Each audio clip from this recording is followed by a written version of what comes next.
Muy buenas tardes, queridos estudiantes. Nuevamente sean bienvenidos a nuestra clase del día de hoy del curso de Historia del Perú. El día de hoy vamos a hablar acerca de la creación del Virreinato del Perú y de la Reforma Borbónica. Después de la llegada de los españoles al Perú y tras la captura del Inca Atahualpa en Cajamarca, los españoles viajaron al Cusco con el objetivo de tomar posesión de aquella ciudad. ¿Correcto?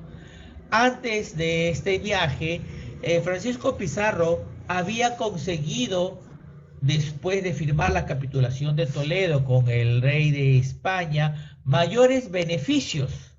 Esto le trajo una diferencia y una enemistad entre Diego de Almagro, porque después de la repartición de las tierras, a Francisco Pizarro le tocó mejores beneficios que a Diego de Almagro.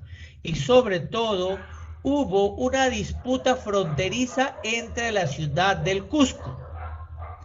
Ello trajo un enfrentamiento entre los invasores que se le conoce como la guerra civil entre españoles. Esta guerra civil se dio entre pizarristas y almagristas, en primer lugar, donde en el primer enfrentamiento muere Almagro el Viejo, ¿correcto? Y después viene la venganza de los almagristas y muere Pizarro. El rey de España, para tratar de controlar esa situación, envía a Vaca de Castro para castigar en este primer lugar a los pizarristas por la muerte de Almagro el Viejo. Pero tras su llegada se entera de la muerte de Pizarro y empieza un enfrentamiento contra los almagristas, que eran conocidos, ¿cómo se llama?, que tenían unas graves disputas porque habían sido olvidados en esta repartición. Muy bien, muere Almagro el Mozo. La guerra civil comienza y trae un peligro para los intereses de los españoles. Es bajo ese contexto que el rey Carlos I de España o Carlos V del Sacro Imperio Romano Germánico emite una serie de ordenanzas denominadas la Real Cédula, las nuevas leyes de las Indias, en donde establece la creación del Virreinato del Perú el 20 de noviembre de 1542.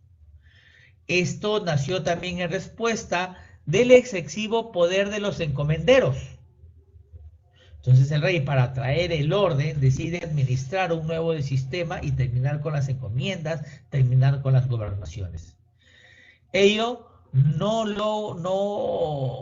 pone alegres a los encomenderos, quienes se rebelan ante estas leyes y no reconocen al primer virrey Blasco Núñez de Vela, y muere a manos de Gonzalo Pizarro en la batalla de Ñaquito.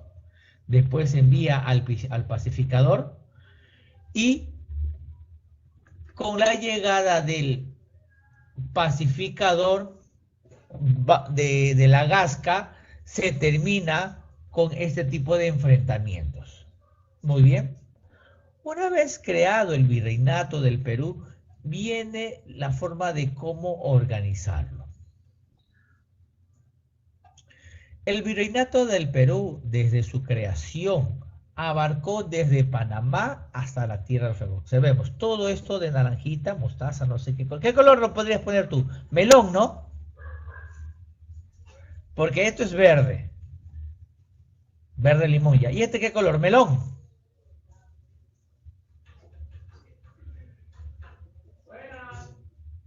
Color melón. Sí, porque tu profesor es medio daltónico. ¿Me escucha? ¿Ya? Entonces, se crea el Virreinato del Perú, que abarca desde Panamá hasta las Tierras del Fuego y tomando posesión de este límite se da a través del Tratado de Tordesillas, ¿correcto? Donde ese terreno le pertenece a Brasil y la parte de Venezuela estaba bajo el dominio de la Real Audiencia de Santo Domingo. El primer virrey de este territorio fue Blas Núñez de Vela, quien no pudo imponer su autoridad debido a la de los encomenderos. Recién en 1570, con la llegada del rey Francisco de Toledo, el poder del rey se consolida sobre estas tierras. Allá.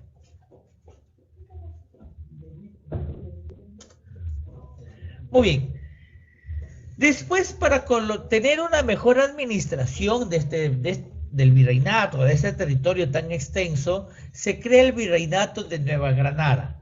Como el virreinato del Perú era extenso y era una dificultad poder administrarlo, el rey Felipe V, Felipe D'Anjou, determina crear otros virreinatos. Así, por real cédula, el 27 de mayo de 1717, crea el virreinato de Nueva Granada, en donde la provincia de Maynas, parte de Loreto, de Amazonas y Quito, Ecuador, pertenecen a este nuevo virreinato. Pero pocos años después de su creación, 6 años después, se anula este virreinato del Perú y después nuevamente se vuelve a consolidar en forma definitiva el 20 de agosto de 1739. Entonces, con la creación del virreinato de Nueva Granada, el virreinato del Perú queda desmembrado.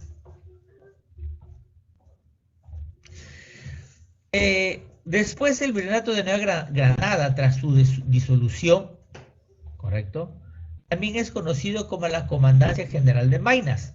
Pasó a formar parte del virreinato, ¿ya? Así se mantuvo desde 1739 hasta el año de 1802, donde el rey de España, Carlos IV, dispuso la Real Cédula del 15 de julio de 1802, reincorporando nuevamente lo que es la Comandancia General de Maynas al virreinato del Perú. Entonces el virreinato queda de esta manera. De esta manera, que bueno, un poquito más extenso, pero de esta manera queda ya el virreinato del Perú. Recuperando lo que es la Comandancia General de Maynas. Los españoles tenían mayor dominio en la parte central de América del Sur, del Perú, Nueva Granada, la Capitanía de Venezuela, el Virreinato de La Plata, la Capitanía de Chile, correcto, que habían dejado de lado la parte de los territorios selváticos. Esto fue aprovechado por los portugueses, quienes comienzan a tomar posesión de estas zonas selváticas a través de sus bandeirantes. Entonces se firma el Tratado de San Ildefonso, donde se delimitan las tierras coloniales, tanto de España como de Portugal. Hoy Brasil es grande gracias a estas invasiones coloniales. Entonces, el Tratado de Tordesillas le daba a Brasil un territorio muy pequeño, ¿correcto? Pero debido a las exploraciones realizadas y sobre todo a la renuncia de Brasil, de la provincia de Sacramento, el virreinato del Perú, el rey, le otorga estas tierras o estos territorios selváticos a Portugal.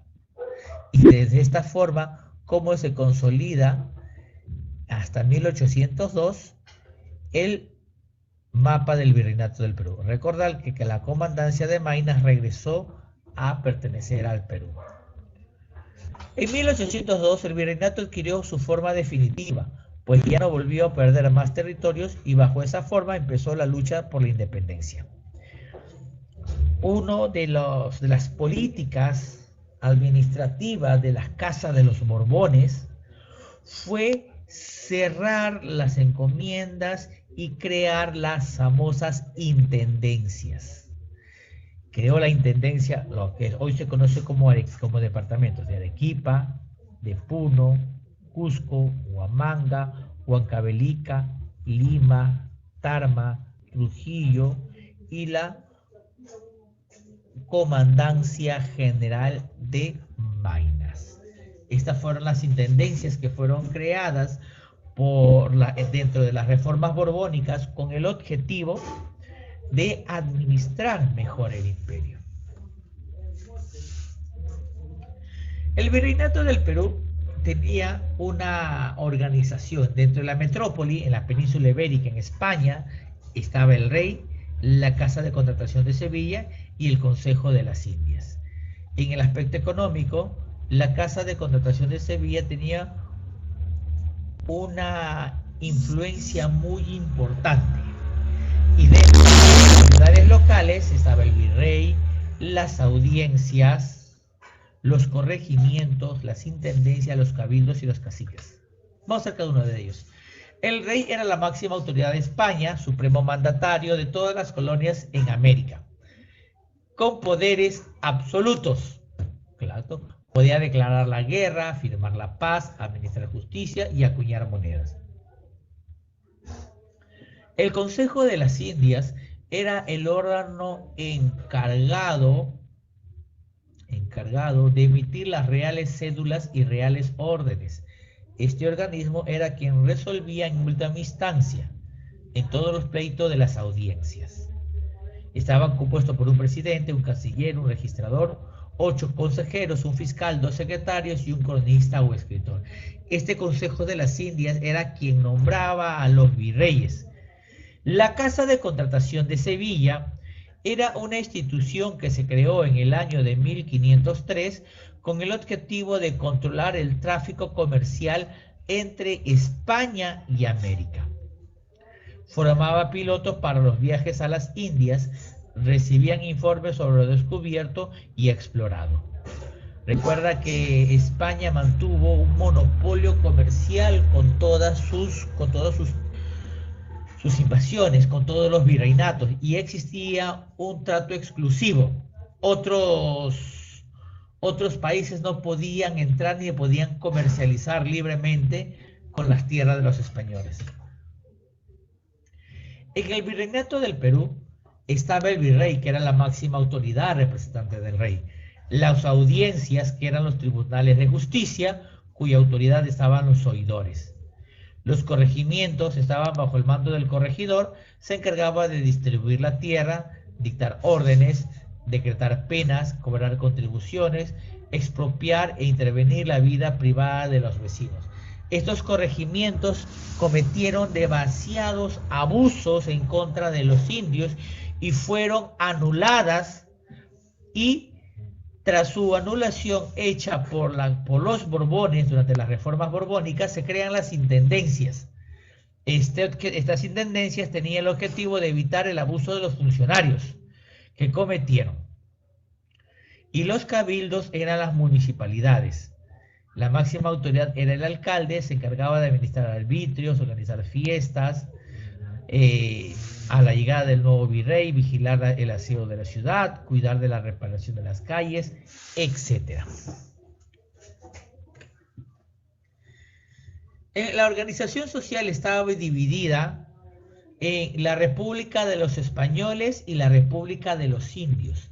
La República de los Españoles estaban la nobleza, estaban los españoles peninsulares o chapetones, y los hijos de los españoles nacidos en el Perú, los criollos. Aunque los criollos no gozaban de los mismos privilegios de la administración pública que los chapetones, pero pertenecían a esta república. Y la República de los Indios estaba compuesto específicamente por toda la clase media y por el pueblo. ¿Correcto? La nobleza, integrada por todos los españoles y aún criollos de título nobiliario, se conformaba en grupos descubridores y conquistadores, los descendientes de ellos, los ricos industriales y los miembros funcionarios administrativos. Y la de los indios eran dueños y poseedores de la tierra. Esta organización social era bien marcada dentro del virreinato del Perú. En el aspecto económico, tenía una economía proteccionista, intervencionista y monopolio. Y había un monopolio. El único tráfico que existía era entre el virreinato del Perú y España. Los impuestos que cobraban era el quinto real, que era la quinta parte de la mercadería de los metales extraídos. Ese quinto real pertenecía a la corona, o sea, a los reyes. El tributo personal del indio, aparte de que tenían que trabajar, recibían poco sueldo, tenían que pagar un tributo por ser súbditos de la corona. El estanco era un impuesto sobre la sal, el papel y el tabaco, los naipes. Era pagado por los colonos. La annata era un impuesto aplicado a las rentas por ocupar un cargo. Se calculaba según las ganancias obtenidas. La alcabala era un impuesto que se hacía por la compra y venta de propiedades. Hasta el día de hoy se sigue pagando la alcabala. El diezmo era la obligación general de entregar la 10ª parte de productos de la tierra o de cualquier otra industria o beneficio. El almojarifazgo era un impuesto que se pagaba por la entrada y salida de mercaderías. Aún se sigue pagando este derecho, pero hoy se le llama derechos de aduana. Y la derrama era un impuesto extraordinario en tiempos de guerra cobrado por los súbditos de España. Entonces se aplicaban 8 clases de tributos.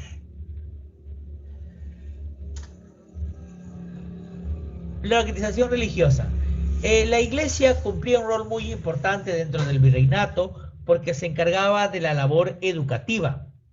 Tenía como objetivo adoctrinar a las masas indígenas a su conversión hacia el cristianismo. Estaba organizada la religión por arzobispados, quienes ocupaban un gran territorio. El primer arzobispo fue Fray Jerónimo Loaiza y su segundo, Toribio de Mogrovejo. Dentro de los arzobispados estaban los obispados, que eran provincias eclesiásticas. Estas fueron el obispado de Cusco, Arequipa, Trujillo y Huamanga. Todas ellas pertenecían al arzobispado de Lima. Después estaban las parroquias, o también llamados curatos. Se distribuían por distritos. Estaban a cargo del clero, o sea, estaban a cargo de la iglesia. Su misión era difundir la religión católica y administrar los sacramentos. Estas parroquias estaban encargadas por los curas o párrocos y estaban destinados en pequeñas áreas. Había 2 tipos de clero. El clero regular eran los sacerdotes que hacían vida de comunidad. Y el clero secular eran los sacerdotes que pertenecían a una orden religiosa, como los franciscanos, los dominicos, los mercedarios, los agustinos, órdenes religiosas que vinieron al Perú para poder evangelizar. Ellos tenían una forma de evangelización diferente a los regulares. El ente se encargaba de la administración de justicia y de castigar cualquier tipo de herejía era el Tribunal de la Inquisición, impuesta en 1570 y desaparecida en 1814. Este tribunal perseguía a los bígamos, a los homosexuales, a los blasfemos, a la corrupción de niños, a los protestantes y a los judíos. Las penas iban desde la hoguera, el desentierro, los azotes, el caminar por toda la plaza con una túnica negra y un gorro en forma de cono que le llamaban San Benito. Entonces, la religión fue un aspecto muy importante dentro del virreinato. El virreinato del Perú También, aparte de las cosas negativas que pudo haber hecho, hubo aportes muy importantes para el desarrollo de la cultura colonial, como por ejemplo la imprenta, que lo trajo el italiano Antonio Raimondi en 1584 y publicó la doctrina cristiana y el catecismo. El periodismo, el primer periódico fue la Gaceta de Lima, otro fue el Diario de Lima y luego el Mercurio Peruano en 1791, que aportó grandes lineamientos para la independencia del Perú. También se fundó la Sociedad de Amantes del País con el objetivo de hacer reuniones científicas y culturales. Esta Sociedad de Amantes del País fue el germen de la formación de los patriotas. Aquí nacieron las grandes ideas, los grandes independentistas y los grandes impulsores de esta gesta que dio como resultado final la independencia del Perú. También se realizaron expediciones científicas con el fin de estudiar el tamaño y la forma del globo terráqueo. Se desarrollaron las escuelas náuticas, las escuelas del Estrecho del Sur, se creó el anfiteatro anatómico para la práctica de los estudiantes de medicina, se creó la Escuela de Medicina en 1811 con Hipólito Unanue, el laboratorio de mineralogía del barón de Nordenflich.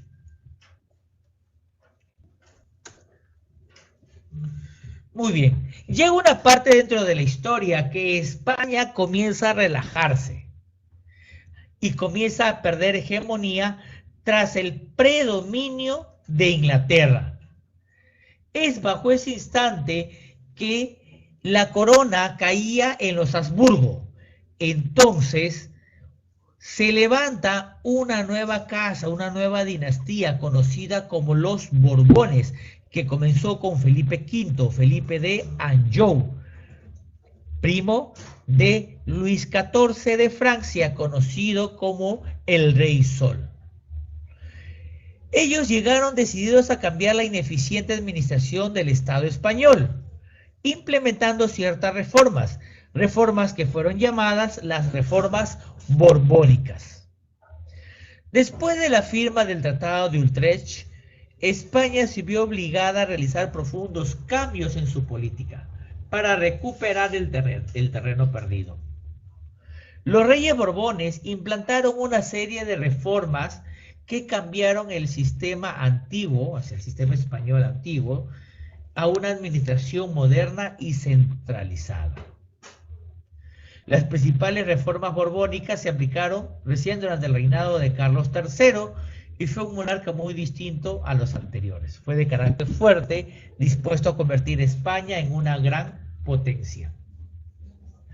El objetivo de estas reformas borbónicas era fortalecer el poder y centralizar el gobierno español, aminorar el poder político de la aristocracia americana y recuperar sus posiciones americanas.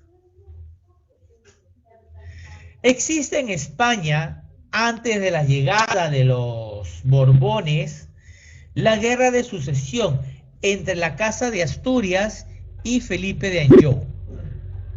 Asturias, Carlos de Asturias, era apoyado por los reyes de Aragón, Austria, Inglaterra, Portugal y Holanda, y Felipe de Anjou por Castilla y Francia.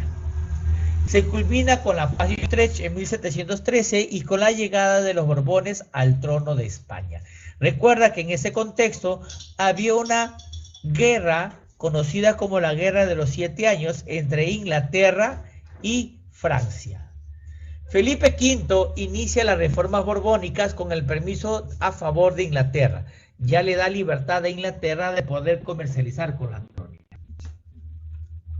Felipe VI, Carlos III, conocido como el impulsor de la agricultura, la ganadería y la industria, aplicó el reglamento de libre comercio, aplicó un gobierno despótico. Y Carlos IV.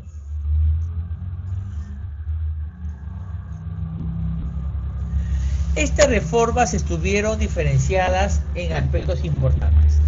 Dentro de la reforma eclesiástica se dio la expulsión de los jesuitas durante el reinado del virrey Manuel de Amat y Juníer. Esta expulsión fue por orden, ¿correcto?, del rey de España.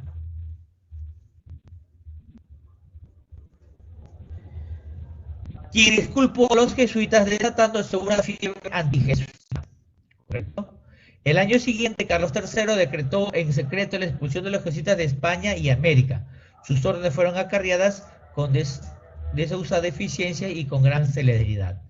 Entonces, los jesuitas salen expulsados de las colonias y ni siquiera, todos sus bienes son expropiados.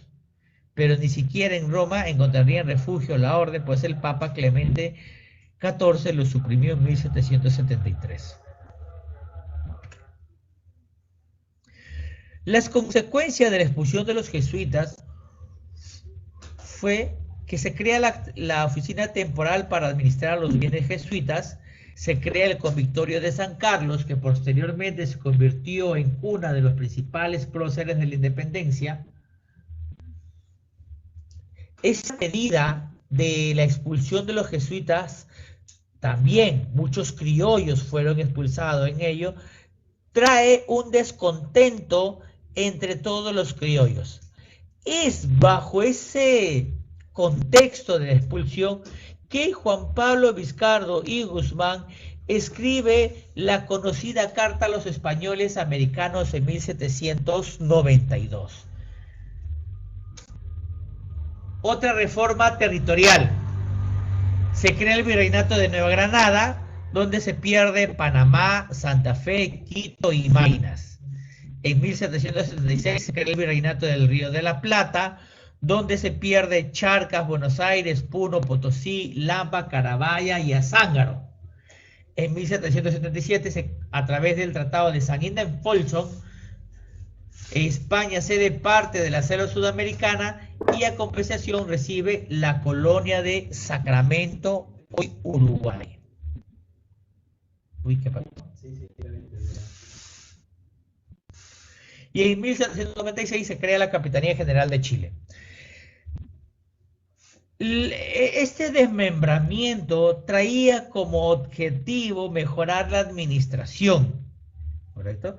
Pero ello causó un resentimiento entre los limeños, sobre todo, y sobre el resto de americanos. Otra reforma que aplica es la reforma comercial.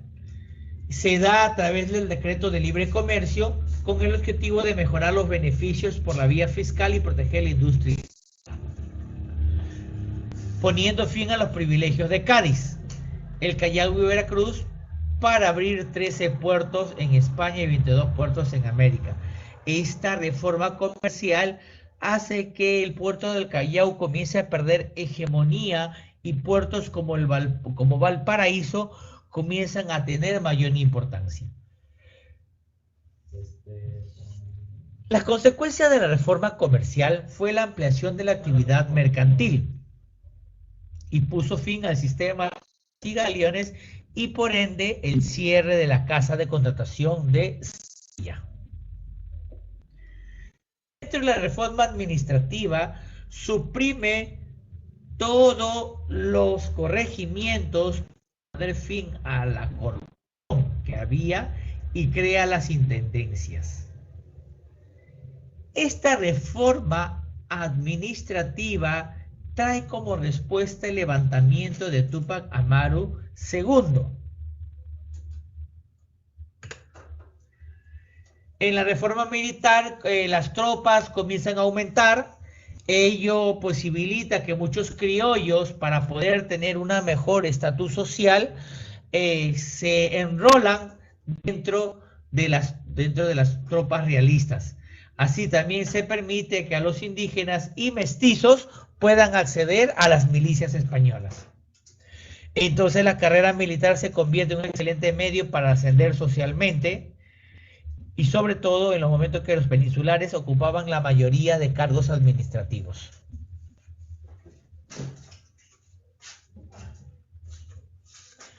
Muy bien. ¿Alguna pregunta, alguna duda, alguna inquietud?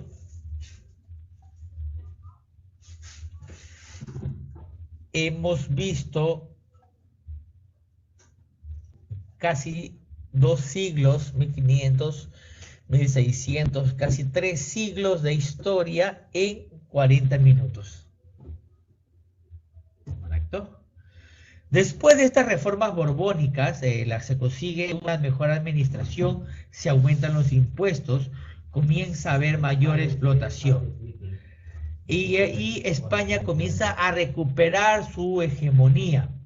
Pero España no contaba que Francia, que la Ilustración calara bastante en Francia y que promoviera un movimiento llamado la Revolución Francesa, y después viene la llegada de Napoleón.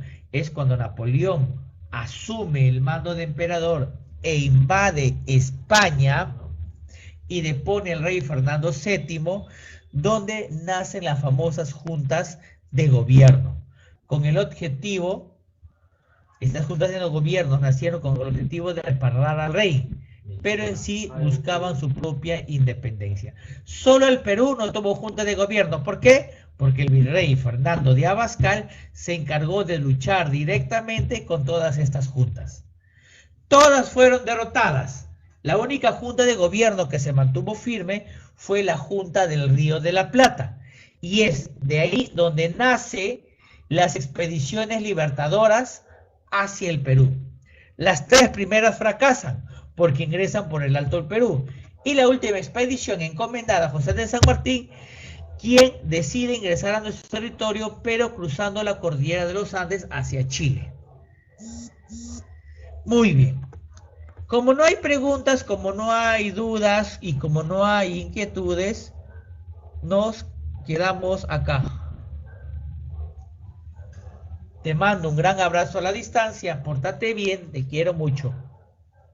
Bye bye. Chao. Ya, profe.